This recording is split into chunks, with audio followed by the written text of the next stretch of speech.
அர்ச்சகர் என்ன சொன்னார்னா, ஃபஸ்ட்டு வந்து இவர் தான் ஃபஸ்ட்டு ராமானுஜரை கும்பிட்டுட்டு தான் அடுத்து நீங்கள் வந்து அம்பாவை கும்பிட்டு அடுத்து தான் கடைசியாக பெருமாளை கும்பிடணும், இதுதான் முறை அப்படின்னு சொல்கிறாங்க. ஆனால் எங்களுக்கு அந்த வழிபாட்டு முறையில் எங்களுக்கு என்னன்றது தெரியலை. அதே மாதிரி சிவன் கோயிலுக்கு போனாலும் சரி, ஃபஸ்ட்டு அம்பாவை கும்பிட்டு தான் அடுத்தது வந்து ஐயாவை பார்க்க போகணும் அப்படின்னு சொல்கிறாங்க. இது எப்படின்றது தெரியல. ஏன்னா திருவண்ணாமலை போகிறப்ப ஃபஸ்ட்டு அம்பாவை கும்பிட்டு தான் நீங்கள் உள்ளே போய் ஐயாவை பார்க்கணும் அப்படின்றாங்க. ஒரு சில பேர் அது தப்பு அப்படின்றாங்க, சில பேர் ரைட்டுன்றாங்க. அது என்னன்னு எங்களுக்கு ஐயா தெரியப்படுத்தணும். அவங்க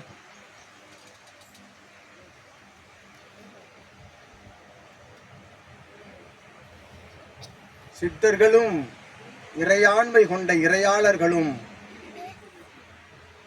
நம்முடைய சமய குறவர்களும் அனைவரும் நம்முடைய சமய நிலைகளில் இருந்து தாம் வழி வழியாக தொன்று தொட்டு வருகின்ற அற்புதமான இத்தகைய சமய வழி சிவம் தோன்றிய காலம்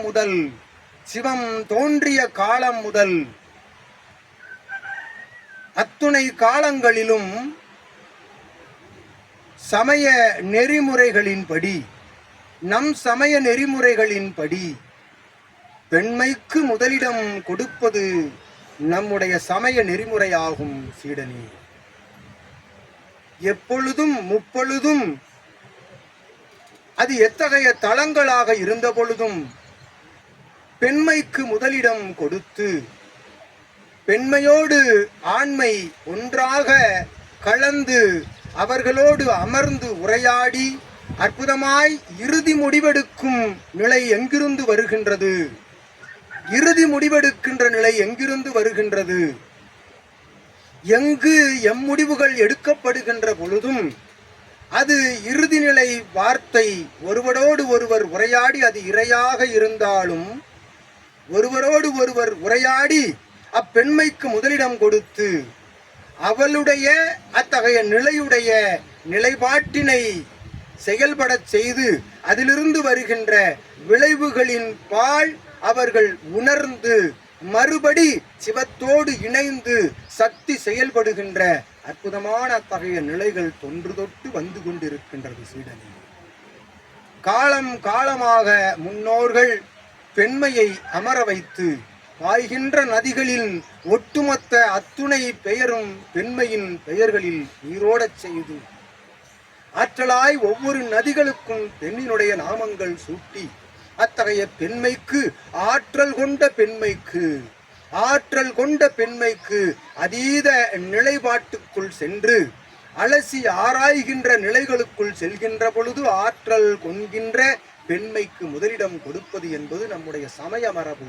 ஆகவே தாயாரின் சன்னதிக்கு சென்று வழிபட்டு அவருடைய தயவோடு, தாயாரின் தயவோடு ஆலயத்தில் இருக்கக்கூடிய எம்பெருமானை, சிவபெருமானை, அற்புதமான அத்தகைய பரந்தாமனை வழிபடச் செல்கின்ற தாயாரோடு செல்ல வேண்டும் என்கின்ற அத்தகைய அதீத நிலை தொன்று தொட்டு வருகின்ற நிலையே அவர்கள் கூறும் நிலைப்பாடு என்றும் அகத்தியன் யாம் உரைக்கின்றோம். சீடனே, தாயாரின் வழிகாட்டுதலோடு தன்னுடைய தந்தையாரை சென்று இவருடைய பரிந்துரையோடு யாம் அவரிடம் தொடுக்கப்படுகின்ற அத்துணை கோரிக்கை நிலைகளையும் தாயார் நம்முள்ளிருந்து அத்தகைய சிவபெருமானிடமும் பரந்தாமனிடமும் கூறுகின்ற நிலையே அந்நிலை என்றும் அகத்தியன் யாம் தெரிவித்து அற்புதமாய் அத்துணை பேரையும் வழிபட்டு அத்துணை ஆற்றல் ஆலயத்தில் இருக்கக்கூடிய ஆற்றலையெல்லாம் வழிபட்டு ஒட்டுமொத்தமாக அவ்வளவு ஆற்றலையும்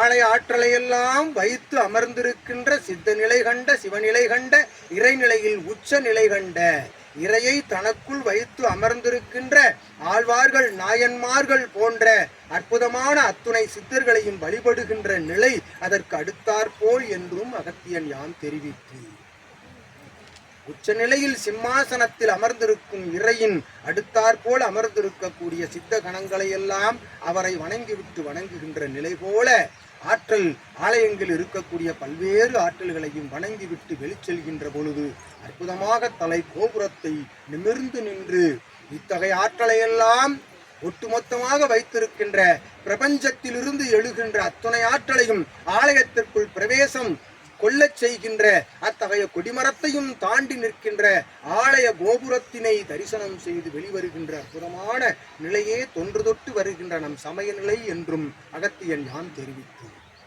அற்புதமாய் நீ கூறிய இவ்வினாவிற்குரிய விடைதனை யாம் அகத்தியன் அளித்து அமர்ந்திருக்கிறோம்.